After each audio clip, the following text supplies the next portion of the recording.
Hey everyone, this is Ahsan Raza from the Ahsan Raza podcast and from Century 21 Innovative Realty. Thank you so much for listening to the podcast. We are now officially at episode number 50. What a milestone and what a great couple of years that you and I have shared through guests, through information, through value, through education. And I look forward to another 50 more episodes going forward. In order to do that, I need you all to do me a quick favor. If you like this information and the content, and if you're enjoying it, please share, like, and subscribe to the channel so we can grow the audience and help more people get educated about the GTA real estate market.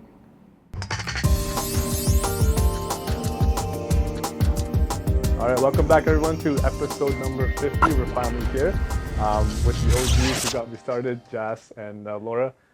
Thank you so much for taking time out. I know you've got a busy schedule, but that tells a lot about you guys. You guys made time for me, and I really, really appreciate it. So thank you so much. I feel like there should be streamers or like things that popped up from the back. And like, 100%. Well, the room is transformed, so I guess this is sort of a No joking, celebration. brother. Yeah. I mean, when we got the email, Mel, our chief of staff, said to both Elto and I, and I'll say Elto a lot because that's what we call her, but Laura and I, that you wanted us to be your 50th episode, bro.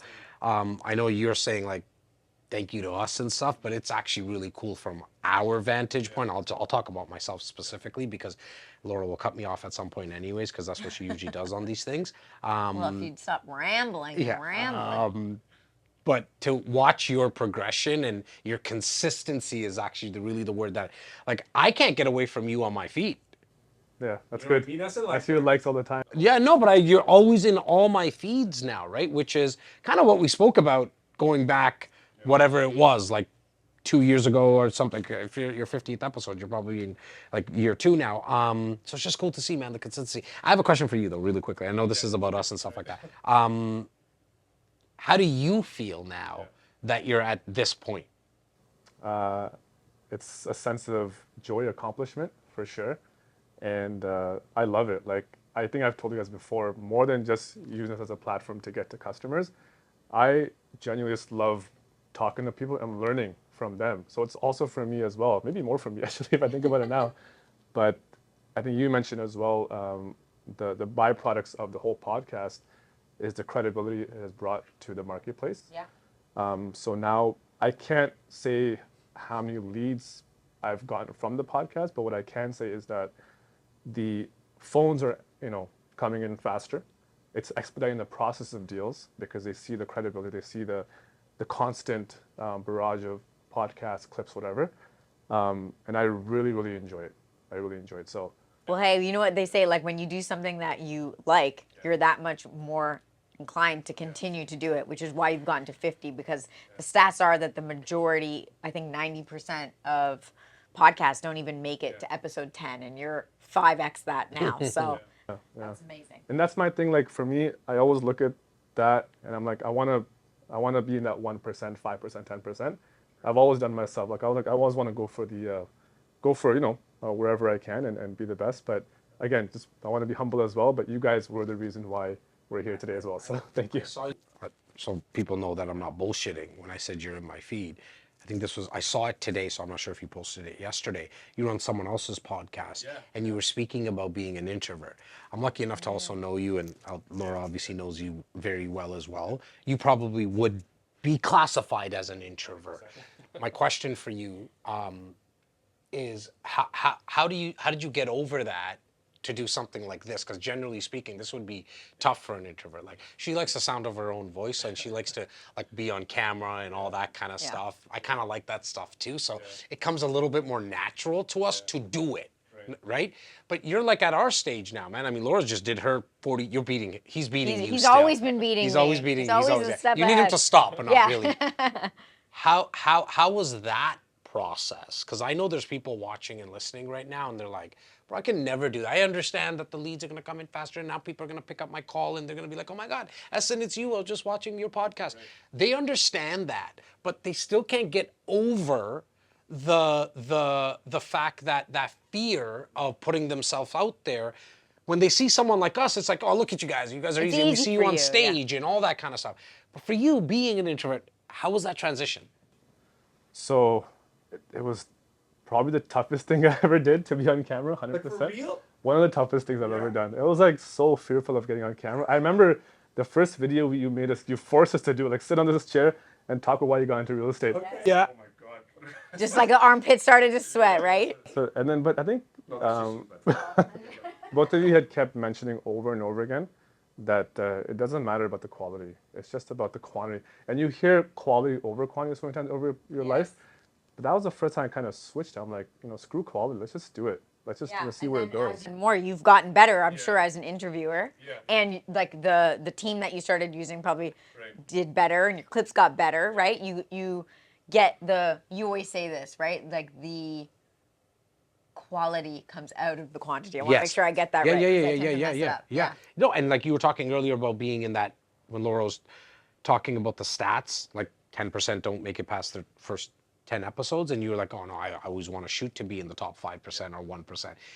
I think, and Laura just mentioned it about the team that you started to build. I think that's the big difference with you, right? That puts you into that echelon of the top 5, top 1%, is that you've never been scared to invest into yourself. You know what I mean? Like, okay, no, I'll shoot the content. Okay, I'll start it at Zoom, but then I'll get a team, and I'll get coaching, and I'll get this. Like, you always were okay to just take that leap of faith. So that's really cool, brother. I think I owe that to my father, actually. So he's big on investing and stuff. Yeah. So he told me to get into real estate, and then he also told me if you see an opportunity to invest, not just in properties or assets, the best thing you can do is invest in training and learning. And so I see a lot of these new guys coming up in real estate, and they always ask me, you've been in the industry for over a decade, what's the one thing that may have been the turning point for you? And I always say it was the investment into the training, whether it's 10,000, 20,000, but you will 10x that. Like, guarantee you, it's so true. And it's kind of sad because when I give that advice to people, they always think of it as a numbers game. And so when they see the cost of it, they're like, they can't do it. But then when they're out, I say that's the reason, right? If you had done it, I'm telling you, you would have. Then the last question is like, what's the ROI? And you already know they're coming at it with this place of trying to poke holes in what you're saying versus trying to come from a place of understanding and like, hey, if I actually adopted this for a long enough period of time for myself, I'll actually be able to get that. And then, of course, they're going to blame your success not on the training that they didn't do. It's going to be on luck or something else, right? And you talk about this a lot, right, Laura? Like, it's the lack of belief that they just have in themselves. Yeah, I think some people, like, they'll say, I want something. But then I'm like, no, but do you sit and believe that you're capable of achieving it? And I think, and sometimes people will say, yes, of course. And I'm like, no, but what are you saying about yourself in your mind? Like, how do you speak about yourself? Is it, I know I can do this? Do you look in the mirror and say that? Like when I'm off to go do my podcast, like sometimes I have to hype myself up, or if we're going to go do a speaking gig, we were just in Dubai 2 weeks ago, and I knew I was coming up to be on stage to do my talk, and I went to the washroom, and I was like, No, did you really like, do that? Like literally, I was nervous, and I was like, what did you say to yourself? You can That's do important. this. Okay. Like I just say, you can do this. You can do this. See, I think a lot of people would think that's weird. Yeah, but you got to do whatever you have to. 'Cause what am 100%. I gonna do? Cough and say I'm sick? I can't do it. Jas, you do it for me. Like that's not gonna push me. I'm gonna be disappointed in myself. And I know at the end of the day, I'll have no one to blame but myself for not doing it. Was it my best talk ever? I don't know. Maybe, maybe not. But it was another notch in my belt. You still get butterflies like I do. Okay. It doesn't go, I mean, maybe it goes away a little bit. Like it's not debilitating. The first time I did it, it was debilitating. Like, my first podcast, I was like making notes and thinking for days ahead of time what it's going to be like. The night before, I'm like, nervous about it. The morning of, I'm like, should I call in sick? Hopefully she cancels my guest. I go through all these things. Now I don't have that as much, but still, definitely. Yeah, I guess for me, it's changed from butterflies of being nervous in the beginning to, I guess, butterflies of being excited, but hopefully it turns out well. That's just like if people can Google it while we're talking about our ChatGPT or whatever we're doing these days. The brain doesn't know the difference between the signals that are being sent to it from the stomach of nervousness, anxiousness, Anticipation, being excited. They're all the same. and I'm not sure if this is where it came from, because who came up with the word butterflies, right? It's kind of cool. I'm gonna find out myself, but I think it's plural for that reason, because it's like, holy shit! It's not like, oh, there's a butterfly in me. It's like, yeah, there's all these butterflies, which is being anxious, being nervous, being excited, being, and like the And anticipation everything, for like when you think of something that you should be excited about, like, oh, this weekend I'm doing something there's really still fun. nervousness. Like, and your heart rate goes up Yeah, when you think yeah. about it. Like, your palms get a little sweaty. Like, the symptoms are the same regardless. So sometimes we almost need to reframe what we're saying. Instead of saying I'm nervous, it's I'm anticipating this, or I'm excited about this, Or like, and the words are so important, right? Like some people might say, oh my God, I have to do this today, right? If you switch just a simple shift in that sentence, it's two words. Oh my God, I get to do this. Right now, that sends a different signal to your brain, like, oh, okay, like what other opportunities are going to come out of this? Who am I going to meet? Like, how much better am I going to get? Rather than that weighing down feeling of, oh my God, I got to do this. Oh, no, no, no, like I have to do this, right? So I think the words are so important that you use to yourself. That's why I'm not surprised that you had to, like, oh my, right, in the like, mirror, get, literally, whatever yeah, you need to do, slap yourself in the face. yeah, I do it sometimes because yeah. it's like Are we allowed to do that too? Like, change. No, you can't slap me oh in God, the oh, face. okay, No. okay, we were checking. But like, you got to change the state, you know. And sometimes it takes like something physical to do that. Yeah, 100%. Good segue. So, like I said, I was talking to Bo earlier too. There's no script to this podcast. The first time I've ever done it was just freestyle. So we're This is gonna. the first time you freestyled it? Well, I have a I'm road. surprised. I have a roadmap, but Yeah. then at least I know what I'm saying at the beginning, what I'm saying at the end. Yeah. This was just like just talk about whatever, just an Sauce. open mic. Yeah. But I guess I did have a few questions because a lot of the audience that I have is a lot of younger guys who are entrepreneurs, not necessarily in real estate, but different industries, that are maybe in their early 20s, 20 and 30s, I would say. And based on your experience, because sales translates into other industries as well, right?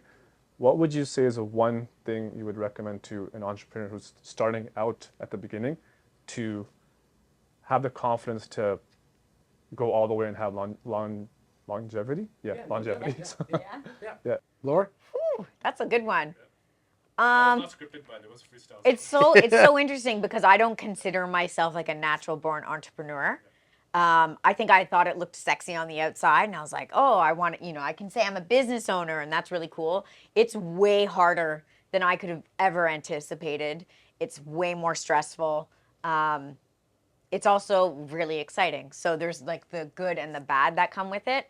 I think as soon as humanly possible, you need a team around you because I think it's extremely lonely. It's extremely stressful, as I already said. And if you don't have other people who can lift you up and be in a positive mood when you're down, it's going to be very, very hard. And vice versa. When you have people who are working for you or with you, you feel a sense of responsibility to come with your best self. So I might be having an awful day, say something happened at home or with my family, something's going on, and I'm not in a good mood or I'm stressed about something. I still have to show up and put a smile on my face and greet each one of my staff with the same amount of enthusiasm, or I try each day because I don't want to bring them down. So it almost makes you a better version of yourself because you just have to show up in the best way possible. So get people, whether it's just like an assistant, even part-time, get somebody on that payroll as soon as possible so that you're building something with people. It's a lot more fun that way. Yeah, I think, that's what Laura said is so important because it makes the whole process a little bit easier. Maybe to go a slightly different route is to talk about like skill development. So if you're in entrepreneurship, you need to sell stuff. Like if it's not a nonprofit, you need to bring in money. And 99% off the top of my head, anybody who's going into business, they're probably selling a product or service. And so you better really, really quickly learn how to bring in revenues. Because for me anyways, the number one, and I probably learned this from like a Warren Buffett or something, the number one rule in business is to stay in business. And the way that you stay in business is actually pretty simple. You just got to make more than you spend, right? Have less expenses than you bring in terms of revenues. And so if you don't have a skill around that, either obtain that skill as quickly as possible. And today, at the time of this recording in fall of 2024, we live in the best time ever to develop skills. It's the easiest time we've ever lived. And our grandparents did not have the accessibility to even watch or listen to this. And hopefully you're picking up on something in terms of value from our conversation today. But then you can go on YouTube, you can use AI, and we didn't even have that a year ago. But if you can't, for some reason, get that skill obtained, you better partner up with someone that has that. I have so I can really speak about this because I have two business partners. In two different companies. In two different companies, right? And so we have the real estate company, my business partner, Simeon, and then we have a coaching academy, myself and Laura. I think we cover, they cover my holes really well. The gaps I have, which is a lot. A lot. Yeah, that was a layup for her. That was a complete layup for her. I set it up. That it makes my job easier, which on the flip side, I probably don't cover as many gaps of theirs, or as many as they cover as mine. Yeah, but you cover the I cover the one. there's one that one matters. important. There's one that I don't know if it matters more than what you guys cover. In all honesty, and we throw each other under the bus a lot, and so does Simos and I. But that one gap I do cover of theirs. Well, sorry, right? it's not the. It's the most important in terms of when you're first starting a business. Someone needs to sell something. So you can always work on systems and accounting and leadership and building culture later. But the thing that you need immediately is selling something. So I would say it's the most important from that perspective, because if you can't last, you're not going to survive if you're not selling. You can't say, well, I'm really good at doing my accounting sheets. It's like there's nothing to account for when it's zero. And so as an entrepreneur, as someone who likes business, I like all of that stuff. I knew that there's no way I'm going to be able to keep going on and have multiple things happening if I didn't have all the systems in place. And I don't like dealing with accountants and lawyers, and I know the basic surface stuff, and I'll do it, but I won't do that good of a job. There'll be a lot of holes in those processes and systems that in both aspects of my partnerships. She does an amazing job in all that, and Simos does an amazing job in that. They, in turn, can actually sell, too. Same way, right? Like, they can do their sales. They're just not naturally as good as I am. That's just black and white, right? And I think those skills that we bring to the table are more from a scaling perspective, right? At some point, you want to scale your business, and if you're doing everything yourself, and you're doing them at the capabilities that you're doing them, then you're going to get stuck at some level. So you do need to bring in people to do different things. Yeah, and I hope that we kind of packaged it for everybody who's watching or listening in terms of, what is that one thing? That one thing is you better obtain the skills yourself, or you better find somebody really quickly. Otherwise, you're going to be out of business. It's why, I don't know the actual stat, right? But it's probably somewhere that 9 out of 10 businesses fail in the first 1 to 2 years. And then the ones that make it out of there, only 5 due to the 5-year mark. Is pretty. Yeah, there's a lot to that. And for me, it's about skill development. And then if you don't have it, you find the right people. Yeah. And I think, I guess from my experience when it comes to real estate clients and leads that we get, I know you guys are always big on making the calls, making the follow-ups. So for me, obviously for the longest time in the first 5 years of my career, that was something I was really scared to do, right? Especially the follow-ups. But I think one thing I realized over the last few years is that people actually want you to follow up, because if you don't, then they will come back and say, we haven't heard from you. Yes. I remember it was when the Raptors won the championship. Yep. 2019. Yep. So I was caught up in all the frenzy. Yeah. Those 2 months, I didn't make any calls to anybody. So 2 months of frenzy. Well, the whole he's talking about the whole playoff run. Okay, that makes sense. That makes yes, sense. okay. That makes sense. Yeah. I forgot, and then not forgot, but I obviously put on the back burner. Yeah. And after those 2 months, it was so weird because I started getting calls from people from my database, and they're like, "Hey, what's happening with the market? I haven't heard from you." I was like, that's when it clicked. I'm like, they want to be followed up. They want me to call them 3-4 times a year, what it is, but that's enough to get them to know that I'm present and I'm here for them. Yep. But in your experience, in real estate, we make calls, obviously. Do you think that's the nature of every business, that you have to make sales calls, whatever business you're in, or is it? That even in real estate, I don't think it just needs to come to sales calls. So when you were talking about the frenzy, the way that kind of my brain works, was if I was with you at that time, what I would have said and Laura coaches our academy members on this a lot, like bring those two things together, right? So you're watching all the playoff games, let me guess, right? Like you're watching at home, and I'm a pre-game, post-game guy. Like that's Kobe Bryant. That's how I really fell in love with Kobe, was because through his post-game interviews, not even as much as he played. So I completely understand that. What I would have done is said, hey, like, let's, guys, I'm at Jack Astor's at Shops at Don Mills. Game's on. I already have a table set and all that. And all you got to do is a little bit of organization with the manager at Jack Astor's. And if that one doesn't work, you go to the next place. And then have those people come.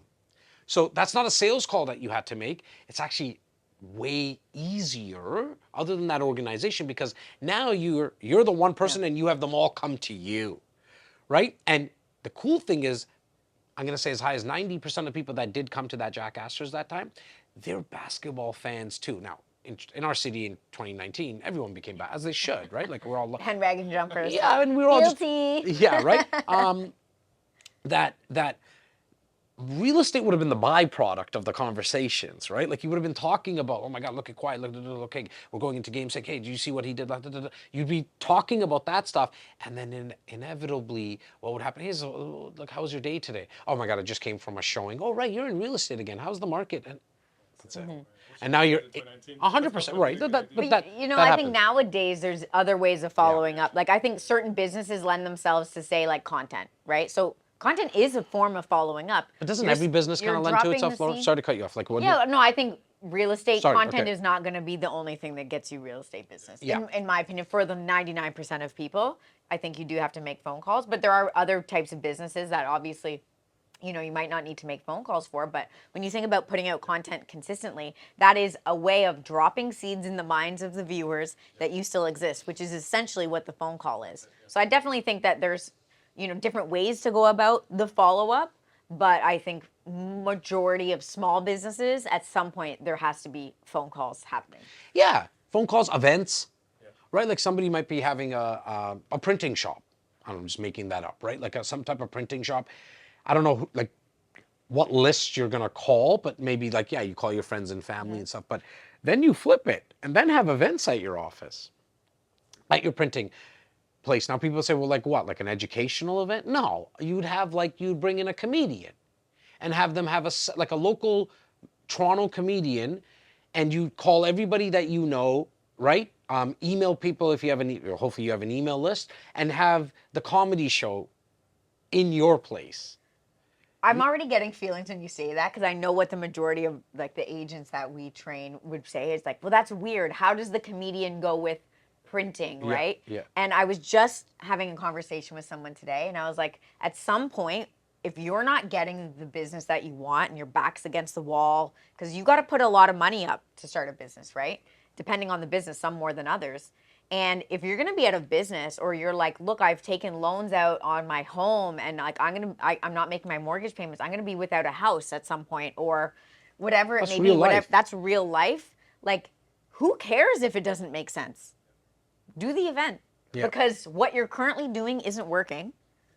So you need to check your ego at the door, because it's ego, most of it. Like, I'm too good for a comedian event. I'm too good to call people and ask them to come to an event. I'm like, you're going to be on the street if you keep having that kind of 100%. Mentality. So I think it's just checking the ego. Like, you're not too good for anything, especially as a small business owner. Like, you need to eat shit and just like deal with it. Yeah.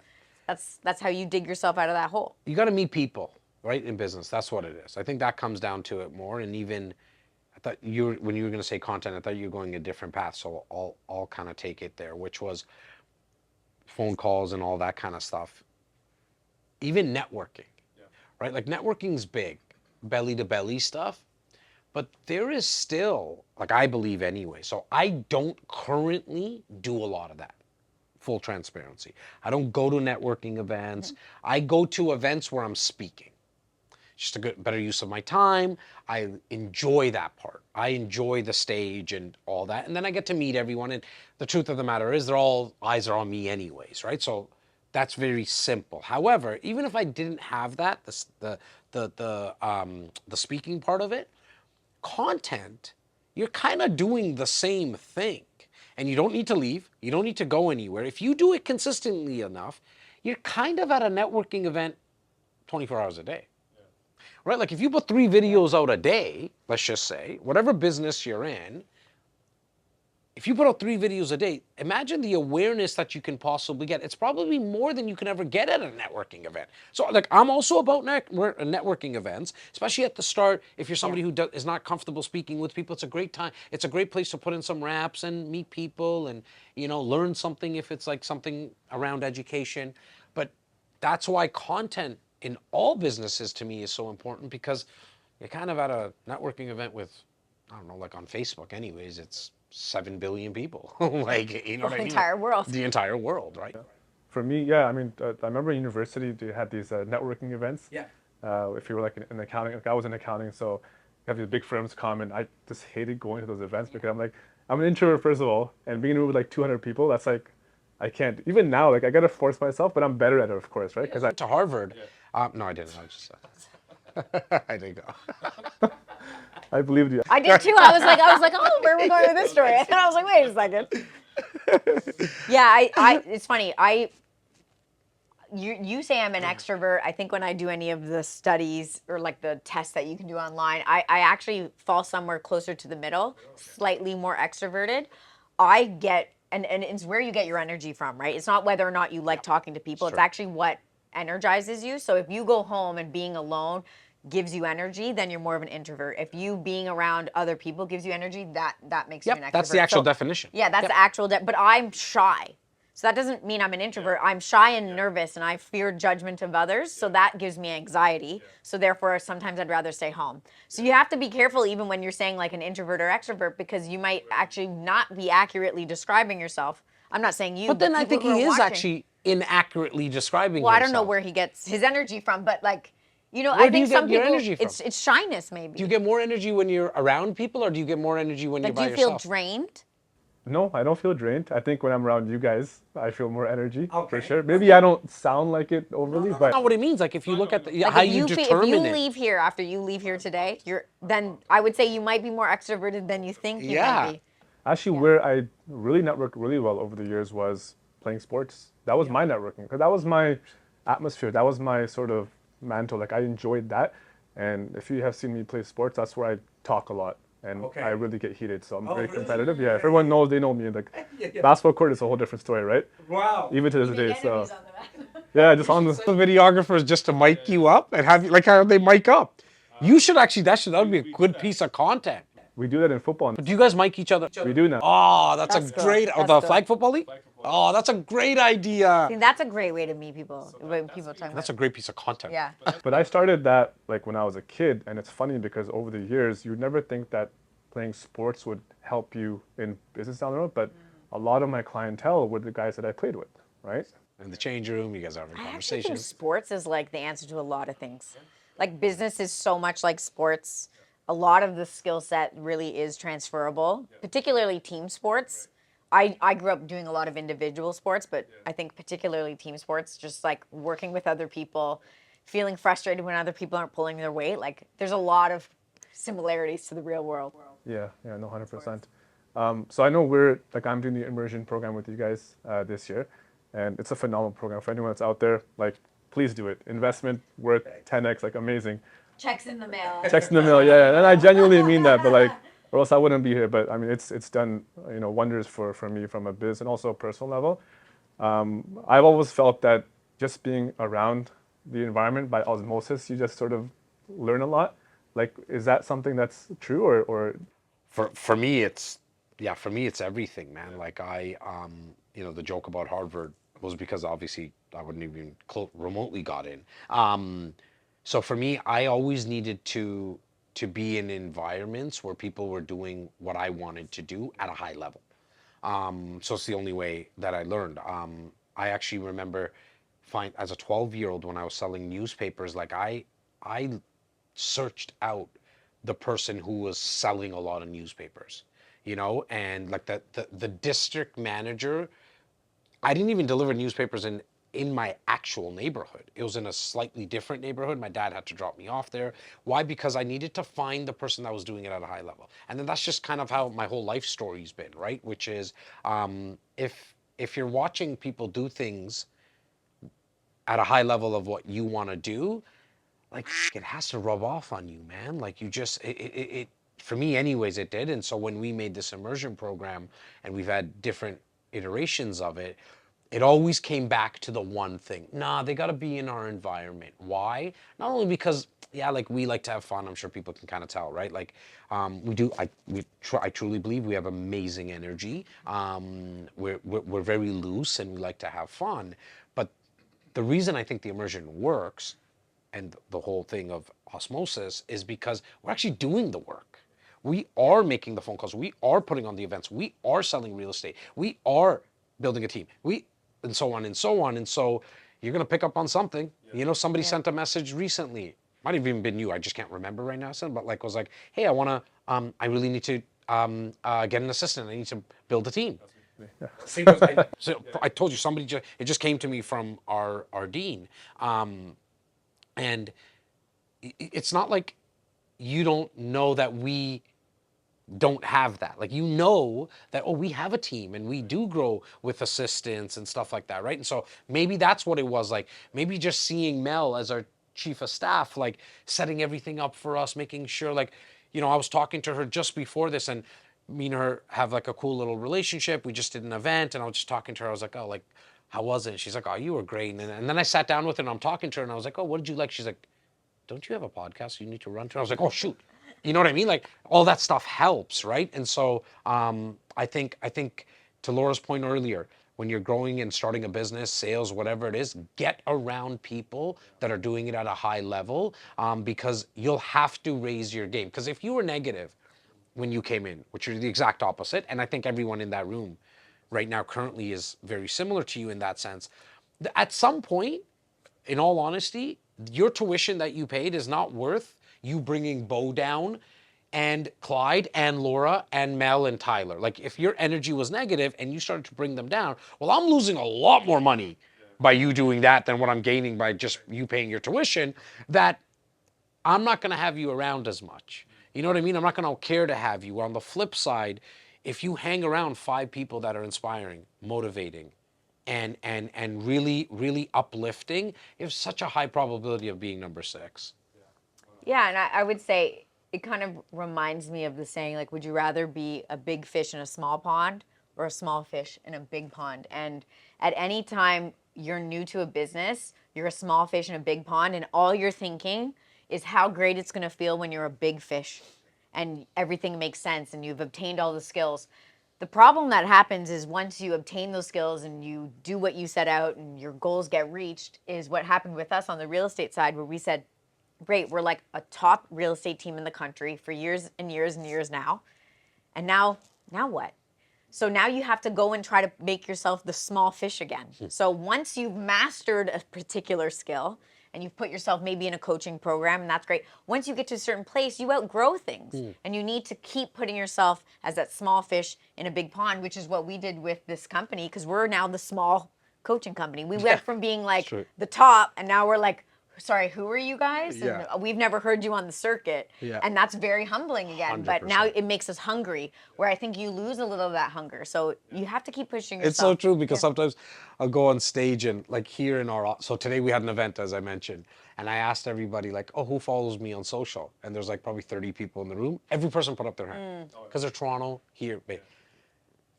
We go to Dubai. I'm like, who follows me on social? There's 100 people there. Like 3 people put up their hand. So to like Laura's the guy point, that like asked us to come. and, you know what I mean? You know, and I always make the joke that it's humbling. Like, I say that, but it truly is, and it reminds me, and it slaps me in the face. Like, you ain't that important, bro. You're not you're not that big yet. Like, you guys haven't proven it yet. You got to push yourself. And we even said, like, at the start, well, we have our brokerage, so let's do something within the brokerage. We used to do a lot of training within the brokerage, but then you outgrow that, and you keep having to like push yourself. And then I think at some point, if you stop, then you're ready for retirement. Yeah. Like, if you don't want to keep going, well, then it's no, like, well, I don't want to do else, this anymore. you'll find something else that you're passionate about. Which might be like, I'm going to learn to knit. Yeah. And then you humble yourself again because you realize like you suck at knitting. Your mom? what? She knits very well. Yeah, but she started off. She's like a professional knitter. Professional knitter. I think seriously, she's really good. If you ever need tips, I can definitely down the road. Yeah. To knit, yeah.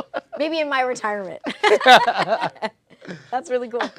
No, but so that's amazing. I mean, for me personally, what I've gained from the immersion is, and I was telling Jas this before, it's like having a coach on the sidelines with you. Just run this play, run that play, and you're like, I remember we were in the room, I was making calls, and you like smile more, right? Yes. That made such a big difference in my approach to the calls because for the last 5, 6 years, maybe I wasn't smiling enough. Yeah. And that small little change. Well, isn't it funny? Because most people in training would say, tell me the script. Tell me what I should say. What do I do with the lead? And it's very like system oriented, script oriented. It's like very in the niche. And to me, most of it's a lot higher level than that. Like most of it's about mindset. A smile is like, that's not, it's like, just think of when you're smiling and you're talking, it even comes out like your voice sounds different and you sound excited. And like, you got to fake it till you make it sometimes. If you're not excited about making these calls, you can't let the other person know that you're miserable about it. You have to somehow get your emotion that you're excited about real estate to them through a phone. So that all you have is your smile. They're not looking at you. They can't see how friendly you look. And you don't have time to show them your education. So one thing that you can just do is be like a person and connect with people, right? Energy transfers over, right? Like when you're smiling, they can't see you, but I feel like they're more happier to talk to you. That's just, and they start smiling before you know it. You're joking, and it's not so like transactional. Like we give people scripts, and then I hear them saying the script, and I'm like, ooh, it sounds so businessy the way you're saying it. Versus when Jas says it for everybody, it's like, you go off the script and you start to dance with people, and then it makes making calls, I think, even a little bit more fun, right? It's more fun. Yeah. Yeah, I think to what you said, right? Like you're transferring the emotion. That's what sales is. You're literally just transferring what I believe the emotion that you should be transferring is enthusiasm.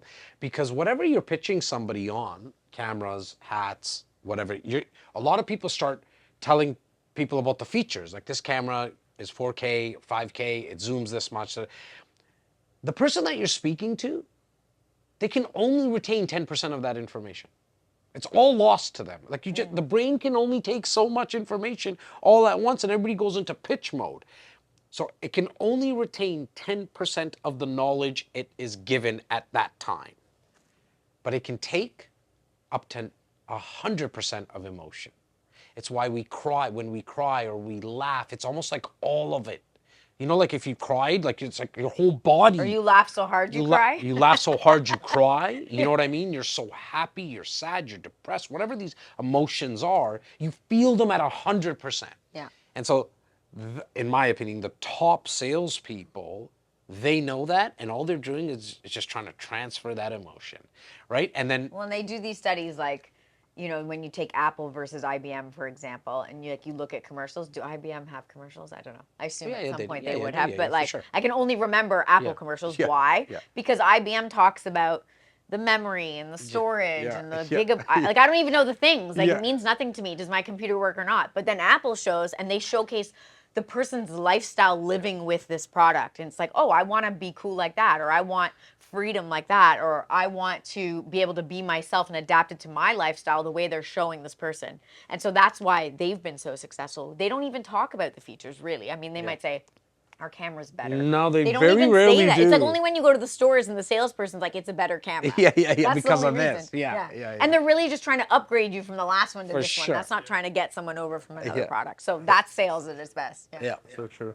And then in terms of like what I've learned from you guys and also my parents in years past is, I think when you're running a business, what tends to happen is you become so results oriented that you forget the process and you forget to enjoy the process. So for me now and I'm still struggling with this, but for me now it's like, okay, if I make those 10 calls a day, let's try to have fun with it, enjoy it, don't worry about the results.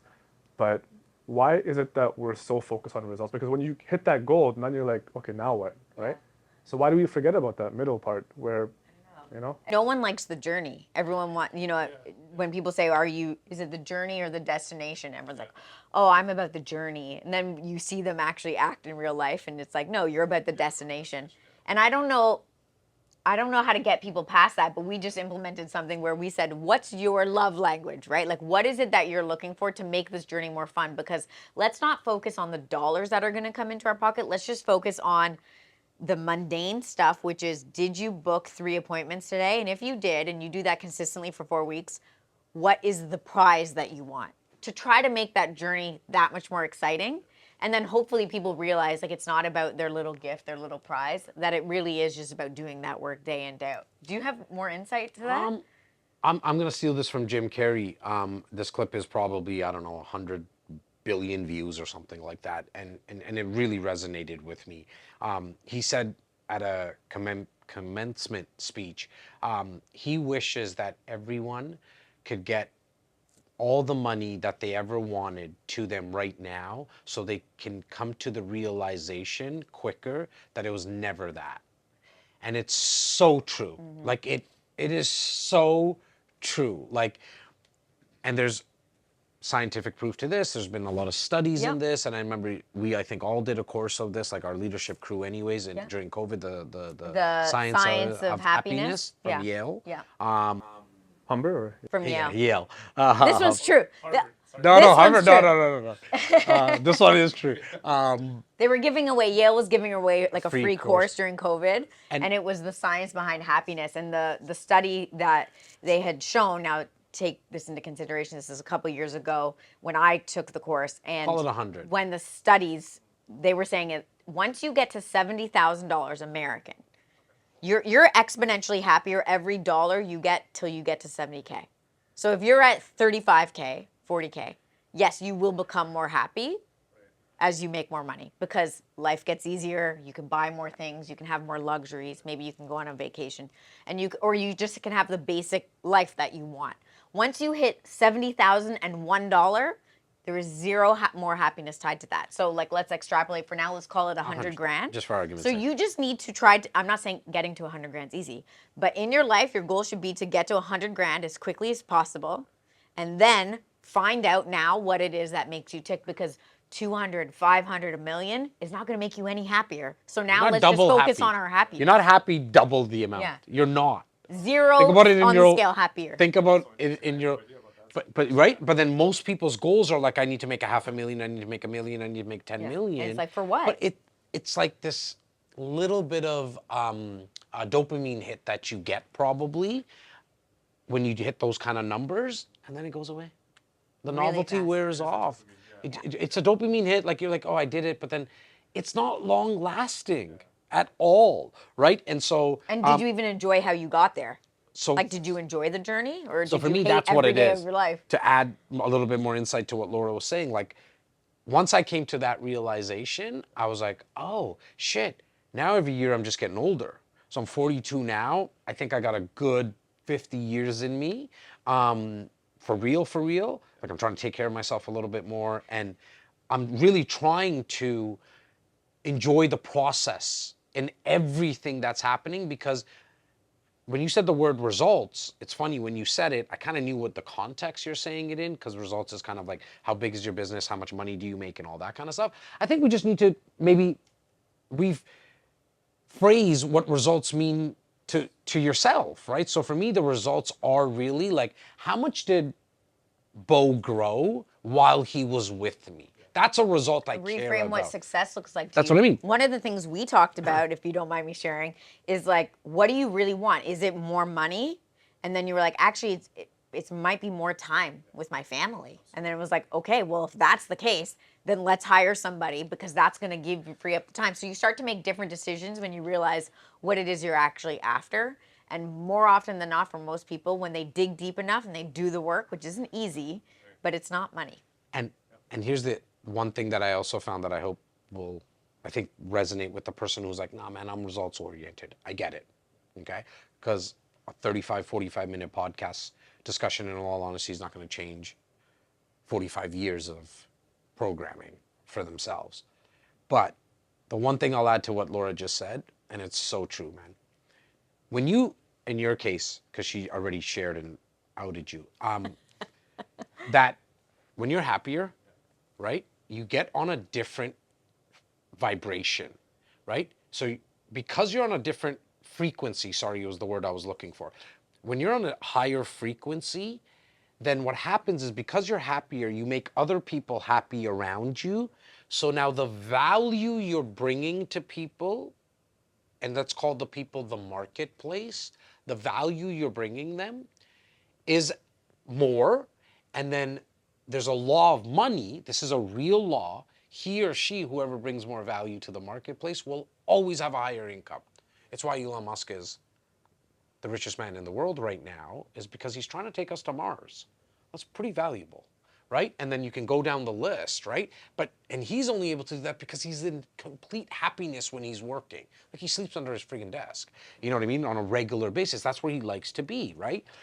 And so I think what's very important is finding that sweet spot of what is going to make you happy, because the money will follow. Like, people have it completely twisted. Chasing money is the worst thing. Money will never let you catch it. It will never, ever, ever let you catch it. All you got to do is flip it and say, oh, let me just be happy, because then what money does is follow. It follows people who bring value, right? And then when you get that, in my opinion, that skill, really is a skill, because it's a mindset thing. So you got to train yourself. You got to manifest, and it's things that we talk a lot about with our crew. Is that once you get that skill, it doesn't matter. You can fill in videographering and real estating, apparently. speaking.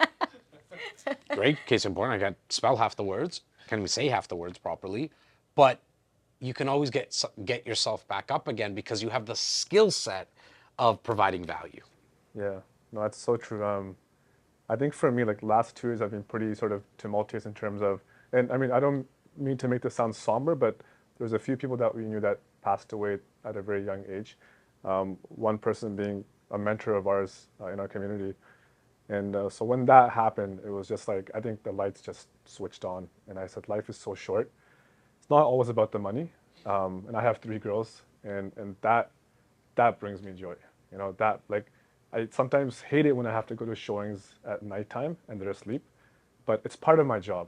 And I think one thing I took away from you guys is that's where you have to build a team so that you can make time for your family, but still get the results or more down the road. Like, Yeah, it's funny.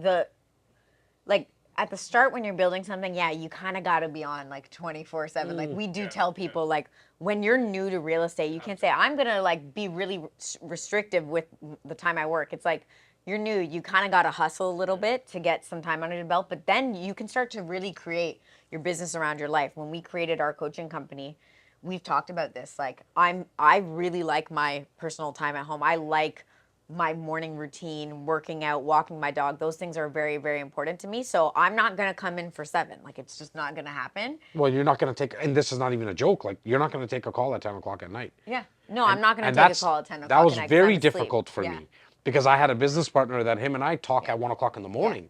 And so this was a new thing, but it was the best thing in the world for growth, because I was like, oh, you got to kind of understand how other people work. On the flip side, she might not come in at 7 in the morning, but she'll get back to us at 6 o'clock in the morning when she is taking her dog for a walk and texting us back, right? Yeah, so you can design it for what you're looking for.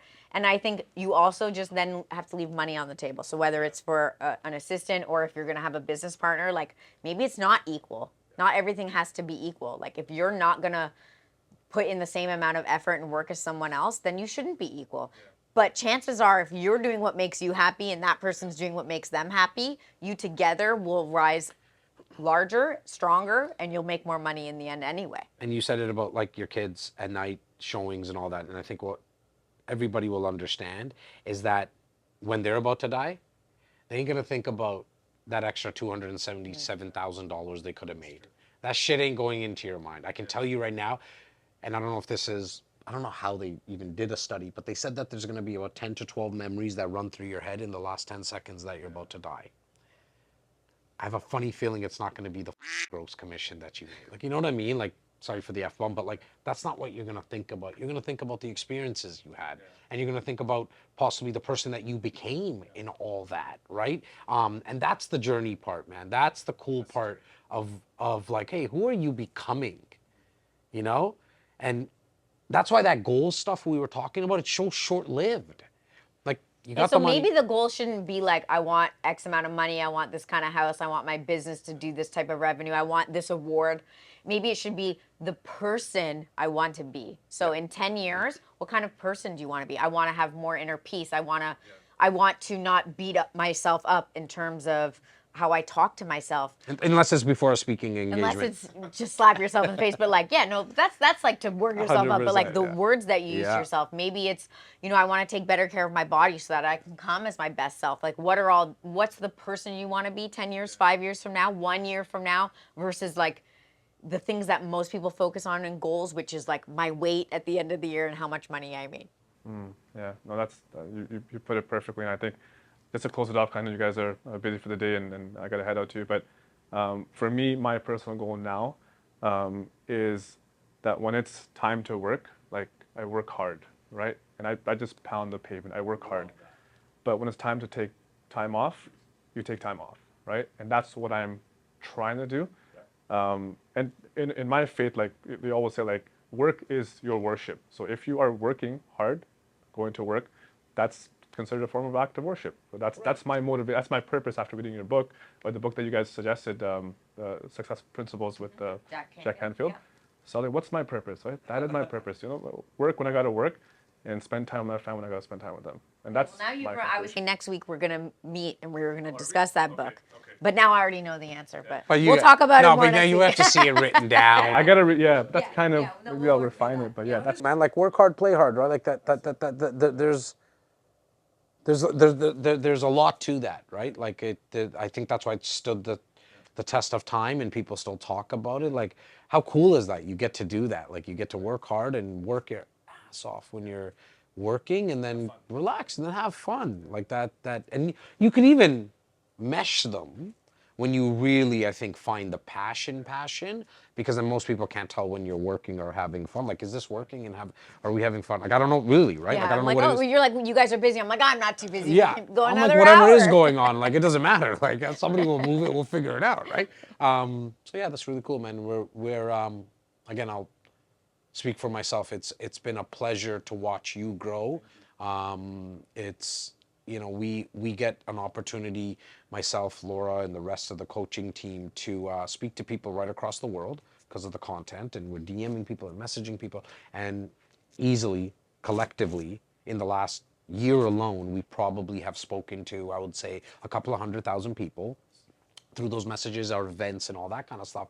And I'm gonna say 990,000 of them actually took action. And not only did you take action, as I said at the start, you do it consistently, and that's something that's undefeated, I appreciate it. no matter what. Yeah, we're super proud of you, and we obviously are very appreciative of you trusting us because you were one of the guinea pigs at the start of all this.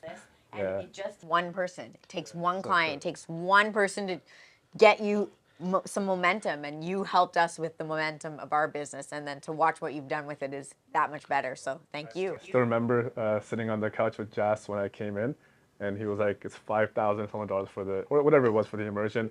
The first one, yeah. Like, oh man, I don't know. So then I was like, I gotta just jump into the pool. I called him up like a day later. I'm like, just do it. Just charge a credit card. Let's go. And the best decision I've made. Investing in myself, right? Yeah. Far, I don't know if like without you guys, I don't know where I'd be, honestly. So thank you so much. I've got 2 questions left, if that's okay. If you have, a few minutes. Laura, for you, like, what's your next evolution? What are you looking to do in your life for the future? Because you've accomplished so much, but like, what's next for you, I guess? That's so nice. I've accomplished so much. I feel like I still have so much to do. In all honesty, through this entire process of I've had so many careers, and I've been trying to find myself and find what makes me tick and what makes me excited and passionate. And then I started a company thinking that was going to be it. What I've really found in it is I love working with people. So I have like a big goal. Like I want to help spread this idea of like belongingness. I think so many people just want to belong, and we hide things like why you have to wear a suit to work or why you have to look a certain way or talk a certain way. It's all because we just want to fit in. And I want to help spread that message one way or another, spread that along with joy. And I really, really want to start doubling down on my content. And at some point, I'd really, really love to write a book. So those are like my 2 big goals that I hope are spreading that word. So that's what I've found. That's the person I've become along this journey, which I didn't think was going to happen when I first started selling real estate. Like you think, how do these connect? But that's where I've come to. So yeah. It's really cool. That's amazing. No, wish you all the best for that, for sure. Yeah. Jess, what about you? I think what's next for me is probably hitting more stages. I think I find myself the most happy that I am from a professional perspective. I haven't really lost myself in all of it. Like I feel when I get to be with my family, you know, that core family of mine, I get to have a drink with my business partner, Simos. I get to have a drink with Laura. I'm probably the most happy like in life in that setting, but from a professional perspective, business or whatever you want to call it, nothing compares for me. Like when I'm on stage, it could be a room of 30 people and I was supposed to go for 45 minutes. I went for an hour and 45 minutes. That's why I was running late. And I literally told them I'm going for 45 minutes, guys. And I couldn't stop. I can't stop myself. I lose myself when I'm up there for sure. I mean, it could be 30,000 people. I haven't done 30,000 people yet. So that's a target of mine and a goal and something I'm trying to manifest. But for me, that's the next evolution for me. Like I want to be a world-renowned speaker. I want people to reach out to me and say, hey, come speak at our stage here and here. I want to fly all over the place. I want to live that for a little bit because it's something that I think I have the ability, and I have a passion for it, and now mixing those two together, and we're gonna go. Does it sound like we're clear on our purpose? We're gonna go. Yes. We've done the work. We're We've gonna done go the work that yeah. we're telling you to do. Yeah. So one of my goals, sorry, did you have anything else?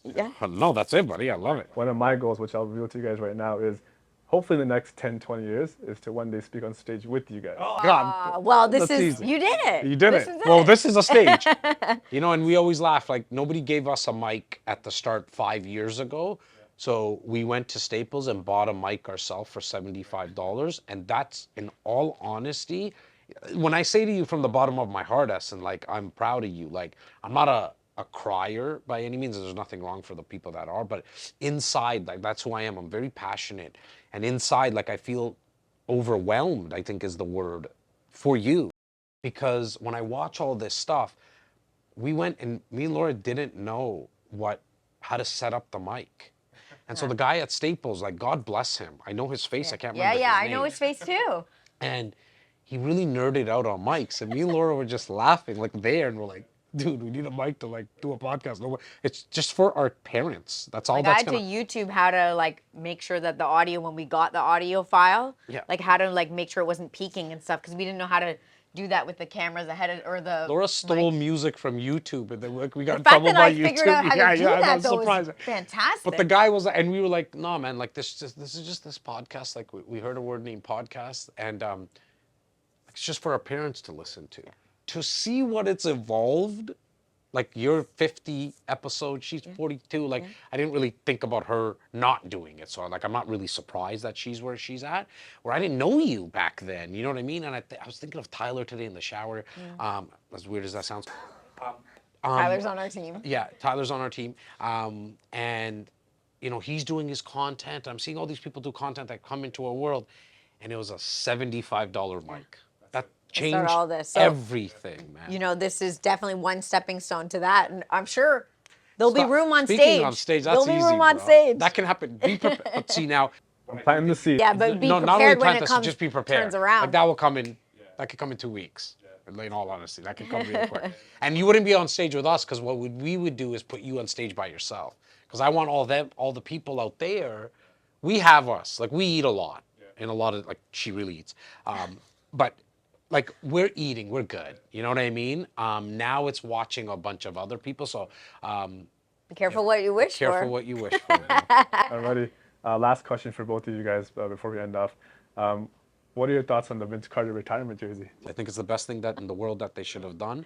I heard an article about people were upset that it wasn't Kyle Lowry. Yeah. All due respect to Kyle Lowry. I love that guy, the bull that he is, everything. Won the championship, I get it. But there would be no Toronto Raptors still, hence what happened to Vancouver Grizzlies, because they didn't have, they got Sharif. Superstar, yeah. They had Sharif at that time, and then Big Country Reeves. But the fact that Vince did what Vince did, and it's kind of cool because the basketball court that they made back then, 20 years ago, I think it was around there, maybe a little bit longer. Yeah, 20 years ago or something. No, 25 years ago was in the heart of Rexdale. So Vince Carter went there with the Toronto Raptors organization, MLSE. Back then it wasn't MLSE anyways, but they made the court in Rexdale, the heart of Rexdale, okay? And then now they just came back, and that whole ceremony, they didn't retire his jersey there. They just revamped it, the whole thing, right in the heart of Rexdale where I'm from. So it was always cool. I loved Vince Carter. He was my favorite player of all time. When I saw him win that dunk off, I was like, this guy's half man, half amazing.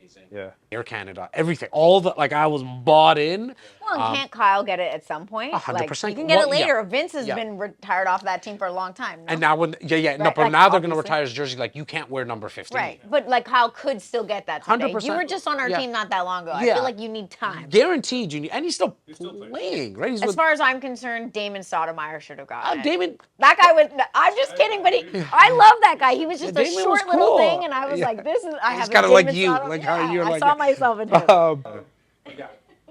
I love it. I can't wait. I'll try to possibly even go if I can, because I loved Vince. I gotta say, inside, I kind of probably booed him the first time he came, but I knew it was fake. Like, I was hurt. Like, I was like the ex-boyfriend, girlfriend, or whatever you call it. You know, like, how could you Pissed do off. this? How could You know you what I break up mean? with me? How could you do this to us? You know? You've been through a lot of those in your lifetime. I'm sure.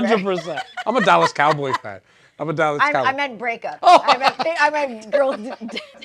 Yeah. And what about you, Laura? How do you feel about it? Well, I loved Vince Carter back in the day. How old would you have been back I in was the- in high school, and that was a big thing. Like, my friends, we all got together, Yeah. watched, and they made it to the playoffs, like, right off the bat, right? Like, or like early on. Yeah, I can't remember, like, They had a good all the- run. They had a good run, and it was obviously really, really exciting. I saw it, and I was happy for it, so that's my first. I didn't hear about the Kyle thing, but I think time Yeah, I will don't know if come. that was like it'll it was come. just on in the social feed, so it could have been one of those stupid Yeah. fake articles. I don't know, but I was just remember like, oh, that sucks. What about you? It is. What do you think? Yeah. So a bit indifferent, to be honest. Yeah, I know, because I felt that. Yeah, I felt it that. too. Why? Why? So I'll tell you why. So he was my favorite player growing up. Like, I cried when he got traded. I literally cried tears when he got traded. And the one thing I remember what he did was, I think he kind of quit on the team in those last couple of months. Yep. And for me, it's like quitting, I don't know, it just doesn't sit well with me, you know? So that's why I did, and I'm only cutting you off because I haven't heard anything about that until now that they're retiring it. YouTube, Sam Mitchell, video speaking about it, and Sam Mitchell said he did not quit.